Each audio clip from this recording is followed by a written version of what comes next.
Local news for Wednesday the 30th of August. Greater Wellington Regional Council is about to hold public meetings throughout the region over the proposed changes to public transport fares. Chair of the Sustainable Transport Committee, Councillor Barbara Donaldson, says the council is almost at the halfway mark for the consultation and submissions are steadily rolling in.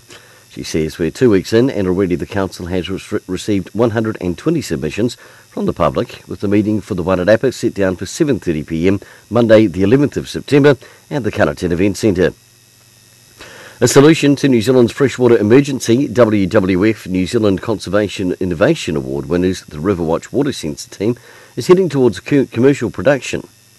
Behind the initiative is South Wairarapa farmer Grant Muir and his son James, and the Riverwatch sensor has been developed by Water Action Initiative New Zealand in collaboration with students from the University of Wellington's School of Engineering and Computer Science.